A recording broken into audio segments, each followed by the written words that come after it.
సికింద్రాబాద్ చిలకలగూడలో నివాసం ఉండే బంధువుల ఇంట్లో ఉండి 8వ తరగతి చదువుతున్న విద్యార్థి ఇన్‌స్టాగ్రామ్లో పరిచయమైన విజయరెడ్డికి బంగారం దొంగిలించి డబ్బులు చేరవేస్తున్న వైనం వెలుగులోకి వచ్చింది. బాధితులకు అనుమానం రావడంతో పోలీసులను ఆశ్రయించారు. కేసు నమోదు చేసుకుని దర్యాప్తు చేసి నిందితుడిని అరెస్ట్ చేశారు. ఈ కేసులో 16 తులాల బంగారం స్వాధీనం చేసుకుని నిందితుడిని రిమాండ్‌కి తరలించారు. ఏప్రిల్ నెల చిలకలగూడ పోలీస్ స్టేషన్ లిమిట్స్లో ఒక కంప్లైంట్ వచ్చింది. తన ఇంట్లో తన బంధువు అమ్మాయి ఒకరిని ఇంట్లో చదివిపిస్తున్నానని చెప్పి, అంతేకాకుండా ఆ అమ్మాయి ఆ బాగోగులన్నీ నేనే చూస్తున్నానని చెప్పి చెప్తూ కొద్ది రోజుల నుండి మా ఇంట్లో బంగారం మాయమవుతుంది, కొంత డబ్బు మాయమైందని చెప్పి కంప్లైంట్ ఇవ్వడం జరిగితే దాని మీద మనము పోలీసు కేసు ఇమీడియట్గా కేసు రిజిస్టర్ చేసి ఇన్వెస్టిగేషన్ స్టార్ట్ చేయడం జరిగింది. స్టార్ట్ చేస్తే ఎవరైతే ఆ విక్టిమ్ అమ్మాయి ఎవరైతే ఉన్నారో ఆ అమ్మాయిని ఎగ్జామిన్ చేస్తే మనకు కొన్ని విషయాలు తెలిసినాయి. దానిలో ఆ అమ్మాయి తనకు ఉన్న ఇన్స్టాగ్రామ్ ద్వారా ఒక అబ్బాయి చెప్పని విజయ్ కుమార్ రెడ్డి అనే ఒక అబ్బాయి పరిచయం అయ్యాడని చెప్పి, ఆ అబ్బాయి తనతో ప్రేమ అని మాటలు చెప్పాడని, తర్వాత సెక్సువల్లీ అబ్యూజ్ చేశాడని చెప్తూ మధ్యలో తన దగ్గరికి వెళ్ళి డబ్బులు తీసుకోవడం జరిగిందని చెప్పి, అంతేకాకుండా బంగారం కూడా డబ్బులు లేకపోతే బంగారం తీసుకోమని చెప్పి ఆ బంగారాన్ని వేరే తన ఫ్రెండ్ వాళ్ళ మదర్ ద్వారా కుదవబెట్టి అతనికి డబ్బులు ఇవ్వడం అలాంటి పనులు చేసింది. అయితే ఈ విషయం మొత్తం ఇన్వెస్టిగేషన్ పూర్తిగా జరిగిన తర్వాత తెలిసింది ఏంటంటే, ఆ అమ్మాయి తన ఇంట్లో ఉండే 16 తులాల బంగారం, తన అంటే పెద్దమ్మ బంగారాన్ని ఈ అమ్మాయి పెద్దమ్మకు పెద్దనాన్నకు తెలియకుండా ఒకరి ద్వారా కుదవబెట్టించి ఆ డబ్బులను ఫోన్పే ద్వారా ఈ చెప్పలి విజయ్ కుమార్ రెడ్డి అనే అబ్బాయికి పంపడం జరిగింది అనేది తేలితే వెంటనే మనము ఇంకా ఈ చెప్పలి విజయ్ కుమార్ రెడ్డి ఎక్కడ ఉంటాడు ఏంటి అనేది మనం పరిశోధన చేసి ఫైండ్అవుట్ చేస్తే ఇతను బెంగళూరులో డిగ్రీ చదువుతున్నాడని తెలిసింది. అంతేకాకుండా ఇతను కడప వాస్తవుడు అని చెప్పి వీళ్ళ పేరెంట్స్ ఇద్దరు యోగి వేమన యూనివర్సిటీలో జాబ్ చేస్తారని తెలిసింది.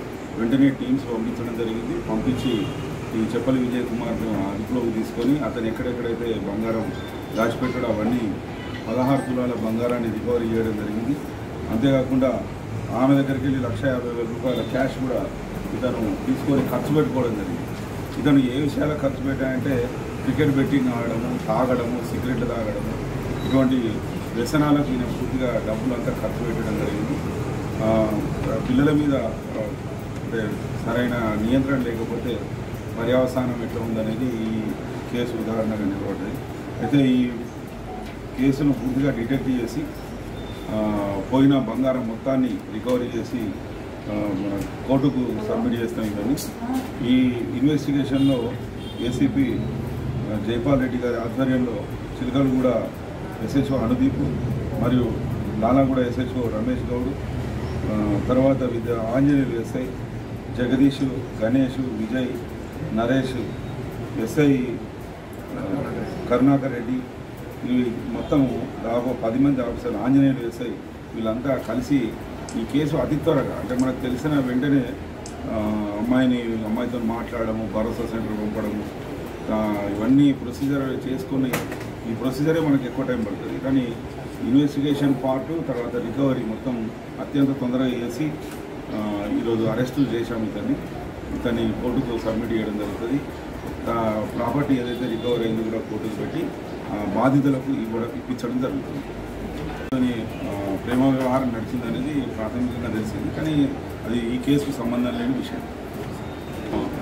స్నాప్చాట్ తర్వాత ఇతనికి పేర్లు అర్జున్ రెడ్డి, స్నాప్చాట్ పేరు అర్జున్ రెడ్డి, ఇటువంటి పేర్లు పెట్టుకున్నాడు అన్నట్టు. ఇక్కడే మేమంటే ఇంకా ఫర్దర్గా చేస్తాం, ఎందుకంటే పోలీస్ కస్టడీ తీసుకోవడం ఉంటుంది, చాలా పనులు ఉంటాయి. మళ్ళీ ఫర్దర్గా ఏమన్నా ఉంటే కూడా అవన్నీ కోర్టులో వచ్చాయి. ప్రాథమికంగా అయితే మనకు అవైలబుల్గా ఉన్న ఇన్ఫర్మేషన్ ఇది రికవరీ పార్ట్ ఎంత అనేది అంతా చూసుకున్నాం. అదంతా కోర్టుకు పెట్టిన తర్వాత ఫర్దర్గా ఇతని అంటే ప్రీవియస్ కాండక్ట్ ఏంటిది, ప్రీవియస్ హిస్టరీ ఏంటి, ఇంకా ఏమైనా ఇన్వాల్వ్ అయింది అనేది టెక్నికల్గా మనము ఎంత వాల్యూ ఉంటుంది సార్ మొత్తం? ఇది దాదాపు 10 లక్షల వాల్యూ అండి. 16 తులాల బంగారం 1,00,000. ఇది దాదాపు ఒక 3-4 మంత్స్ నుండే. ఎలాంటి ఒకటి వచ్చిందంటే, ఈ కంప్లైనెంట్ తన షర్ట్లో ఒక 3,000 రూపాయలు పెట్టి ఆఫీస్కి పోయాడు. ఈ అమ్మాయి ఒక్కతే ఉన్నది ఇంట్లో, పిల్లలిద్దరు స్కూల్కి వెళ్ళారు. ఈ అమ్మాయికి ప్రాబ్లం ఉండి ఇంట్లో ఉంది. అయితే వచ్చేసరికి మళ్ళీ మర్చిపోయాను, నేను నా షెడ్లో 3000 రూపీస్ పెట్టుకున్నా అని చూసుకుంటే అక్కడ 3000 లేవు.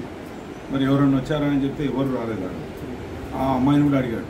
ఆయనకు సస్పెక్ట్ అనిపించింది, అరే ఇదో డబ్బులు పోయినాయి అంటే 3000, మరి మా మరదల కూతురే ఉంది కదా, మరి ఈమె తప్ప వేరే వాళ్ళు ఎవరు ఉన్నారని వాళ్ళ మిస్సెస్కు ఫోన్ చేసి చెప్పడం జరిగింది. ఆమె జగ్గాయపేటలో జాబ్ చేస్తుంది. అయితే ఆమె వచ్చి అన్నీ చూసింది అన్నట్టు, బీరువాలు అన్నీ వెతికితే బంగారం మిస్సింగ్ అనమాట, క్యాష్ మిస్సింగ్ ఉన్నది. సో అప్పుడు ఈ అమ్మాయి మీదనే వాళ్ళు సస్పెక్ట్ చేసి ఆమె ఈమె ఫోన్ ఒకసారి చూడడం జరిగింది. దానిలో ఒక పర్సన్తోనే ఎక్కువ మాట్లాడుతున్నట్టుగా, చాటింగ్ చేస్తున్నట్టుగా, కొంత క్యాష్ ఆ ఫోన్ ద్వారా కూడా ట్రాన్స్ఫర్ అయినట్టుగా, ఇవన్నీ కొంత ఇన్ఫర్మేషన్ రాగానే మన దగ్గరికి వచ్చి కంప్లైంట్ ఇవ్వడం, వెంటనే మనము అమ్మాయిని ఎగ్జామ్ చేయడం, తర్వాత ఫర్దర్ ప్రోగ్రెస్ అంతా తీసుకోవడం జరిగింది. అంటే అమ్మాయికి కొద్దిగా అక్కడ ఊళ్ళో కంటే ఇక్కడ మంచి చదువు దొరుకుతుందని చెప్పి, తర్వాత తన పిల్లలకు కంపెనీ కూడా ఉంటుందని చెప్పి వాళ్ళు తెచ్చారు. కొద్దిగా ఎట్లయినా హైదరాబాద్ సిటీలో క్వాలిటీ ఆఫ్ ఎడ్యుకేషన్ ఉంటుందని తీసుకొచ్చాం. మేము మెసేజ్ ఇచ్చేంత పెద్దవాళ్ళం కాదు. ఇద్దరు అంటే పెద్దమ్మ పెద్దనాన్న ఇద్దరు కూడా బిజీ ఉన్నారు, ఎంప్లాయ్ జాబ్ చేస్తున్నారు. రెగ్యులర్గా వాళ్ళు నమ్మకం ఒకటి, చెల్లెలు కూడా కూతురే కదా, అట్లా నమ్మకం ఒకటి అన్నీ ఉండడం. తర్వాత ఎవరి లైఫ్లో వాళ్ళు బిజీ ఉండి ఇంటి మీద కొద్దిగా నిగరాని అనేది తక్కువ కావడం, ఇవన్నీ కొద్దిగా ఈ సమస్యకు కారణాలు. అట్ ద సేమ్ టైం ఇటువంటి అవకాశాన్ని ఎక్కడ దొరుకుతుందా అని వెతికి చూసే వాళ్ళు కూడా ఉంటారు. ఇప్పుడు వీళ్ళు కూడా అడ్వాంటేజ్ అంటే వీళ్ళ పేరెంట్స్ డబ్బులు లేకపోవడం, పేదరికం కారణమే కావచ్చు, లేకపోతే జూదము ఇటువంటి చెడు అలవాట్లే కావచ్చు. ఇంకా అలవాటు పడ్డ వాళ్ళు ఈజీ మనీ ఎక్కడ దొరుకుతుందని చూస్తూ ఉంటారు. అట్లా ఆ కోవకు చెందిన వ్యక్తి ఈ అబ్బాయి. వాళ్ళిద్దరికి లవ్ ఎక్కడ ఉంది సార్ అమ్మాయికి? లవ్ అంటే ఇప్పుడు మైనర్ గర్ల్ ఏది చేసినా కానీ అది యాక్సెప్టెన్స్లో ఉండదు. మైనర్ గర్ల్ కన్సెంట్ ఇచ్చినా, వీళ్ళు ఇచ్చినా, అవి లవ్ చేసినా ఏమీ పనికిరావు చట్టపరంగా. అది యాక్చువల్గా ఇమ్మెచ్యూరిటీతో చేస్తున్న లవ్ కానీ ప్రేమలు అటువంటిది వాళ్ళకి తెలియదు.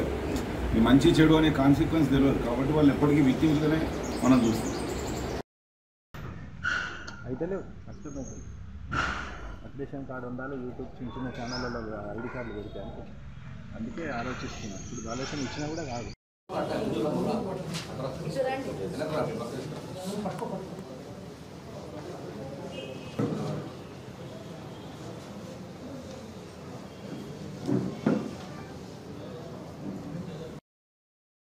బండి పెడితే 2 వీలర్ పెడితే నెక్స్ట్ రోజుకు చూసిన వరకు దొంగతనం అయిందని, దాని ప్రకారం మన టీం ఏసీపీ బేగంపేట, తర్వాత ఎస్హెచ్ఓ అండ్ డిఐ ఆధ్వర్యంలో క్రైమ్ టీం వచ్చి ఇన్వెస్టిగేషన్ స్టార్ట్ చేశారు. దాంట్లో ఒక అక్యూజ్డ్, అతని పేరు వచ్చి షేక్ ఇబ్రాహీం అని, అతను చంద్రాయగుట్ట పిఎస్ లిమిట్స్, 19 సంవత్సరం అతనికి. అతను పట్టుకురావడం జరిగింది. అది సీసీటీవీ కెమెరా వెరిఫై చేయడం వల్ల, తర్వాత పాత నేరాలు ఎవరైనా ఉన్నారా లేదా అని వెరిఫై చేయడం, ఇవన్నీ చేసిన తర్వాత సీసీటీవీ కెమెరా ద్వారా మనము ఇతను పట్టుకురావడం జరిగింది. పట్టుకొచ్చిన తర్వాత అతను ఇంట్రాగేషన్ చేయడం జరిగింది. ఇంట్రాగేషన్ చేసినప్పుడు మనకు అతను ఇంకా వేరే అఫెన్సెస్ కూడా చేసినాడని తెలిసింది. దాని భాగంగా మనము ఇంకొక juvenile in conflict with law, ఇంకొక అతను 17 ఇయర్స్ అబ్బాయితో పాటు కలిసి చేసినట్టు మనకు తెలిసింది. అతను మన లోకల్ బేగంపేట వాడే అని తెలిసింది. ఇద్దరు కూడా ఏం చేస్తారంటే బండి దొంగతనం చేసేసి నెక్స్ట్ అది తీసుకుపోయి ఇన్స్టాగ్రామ్లో రీల్స్ పెట్టడానికి, స్టంట్స్ చేసి రీల్స్ పెట్టడానికి అది వాడుకుంటున్నారు. తర్వాత అమ్మడానికి కూడా ప్రయత్నం చేస్తున్నారని తెలిసింది. దీంట్లో భాగంగా ఒక 9 వెహికల్స్ రికవర్ చేయడం జరిగింది. ఆ 9 వెహికల్స్లో ఒక వెహికల్ మొత్తానికి డిస్మాంటిల్ చేయడం జరిగింది. అది అన్నీ కూడా అమ్మేశారని తెలిసింది. మిగిలిన వెహికల్ అన్నీ కూడా మనము రికవర్ చేసేసి దాంట్లో ఉన్న 2 నేరస్తులను కూడా మనము రిమాండ్ చేయడం జరుగుతుంది. తర్వాత దీంట్లో ఉన్న అన్ని వెహికల్స్ వచ్చి వేరే దిక్కు నుంచి తీసుకొచ్చడం జరిగింది. మన హైదరాబాద్ సిటీలో ఆల్మోస్ట్ అన్ని వెహికల్స్ కూడా 7 వెహికల్స్ కూడా హైదరాబాద్ సిటీలో మనకు దొంగతనం అయింది. ఒక వెహికల్ మాత్రం మనకు సనత్ నగర్ పోలీస్ స్టేషన్లో అంటే సైబరాబాద్ కమిషనరేట్లో దొంగతనం అయింది.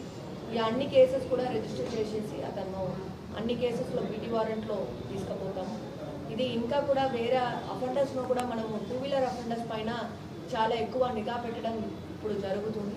ఎందుకంటే ఈ 2 వీలర్ అఫెండర్స్ 2 వీలర్ అఫెన్స్ చేసేసి అది అమ్మడం మాత్రం చేయట్లేదు. ఇప్పుడు అది వాడుకొని వాళ్ళు సెల్ ఫోన్ స్నాచింగ్ కూడా చేయడం జరుగుతుంది అనేది మనకు చాలా ఎక్కువ ఇన్వెస్టిగేషన్ చేసినప్పుడు అన్నీ తెలుస్తుంది.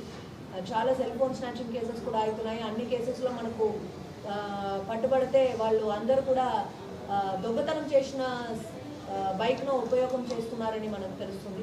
సో ఆ అఫెన్స్ తక్కువ కావాలంటే మనకు ఈ అఫెన్స్ కూడా మనకు ఖచ్చితంగా సీరియస్గా తీసుకోవాలని మన సిపి గారు ఇన్స్ట్రక్షన్స్ ఇచ్చారు. దాని ప్రకారం మనము యాక్ట్ చేయడం జరుగుతుంది. అండ్ చాలా మనకు మాన్కాళి మార్కెట్ ఏరియాలో బికాజ్ మనకు రైల్వే స్టేషన్ ఉన్నాయి, బస్ స్టేషన్ ఉన్నాయి, ఆ ఏరియాస్లో ఇంకా కూడా చాలా ఎక్కువ 2 వీలర్స్ పోతున్నాయి. ఆ అన్ని పైన కూడా నిఘా పెట్టడం జరుగుతుంది. అప్పుడప్పుడు మనము కార్ఖానా పోలీస్ స్టేషన్లో ఇంతకుముందు 10 వెహికల్ను మనము రికవరీ చేసి అది ఒకటి కూడా మన హైదరాబాద్లో పోలేదు, అన్నీ కూడా మనకు సైబరాబాద్లో పోయింది. సో అది కూడా రికవరీ చేసి ఇవ్వడం జరిగింది 1 మంత్ బ్యాక్. సో అలాగే ఈ 2 వీలర్ అఫెండర్స్ పైన కూడా నిఘా పెట్టడం జరుగుతుంది.